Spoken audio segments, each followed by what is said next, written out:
Dediler Rüqeyye can ağlama, dediler Rüqeyye can ağlama. Uca boy əmir hələ gəlməyir, dedi bəs haçan gələcək əmim, dedi bəs haçan gələcək əmim. Gözümün yaşın silə bilməyir, gələcəkmi xeymələr odlanır, gələcəkmi xeymələr odlanır. Ona bəs xəbər verə bilməyir, ona bəs xəbər verə bilməyir. Dedi can Rüqeyye gələnməm, dəxi yoxdur burada yolum mənim.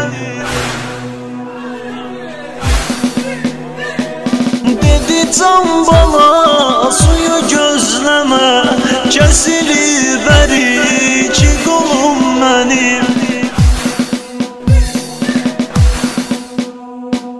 O dediyəm o suyu istemem, o dediyəm o suyu istemem.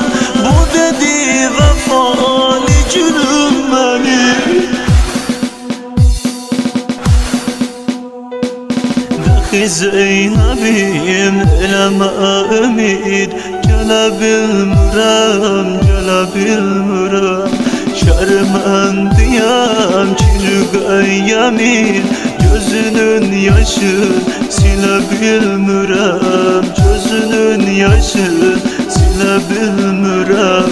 Bu bəlalı çöl məni yandırar, bu bəlalı çöl məni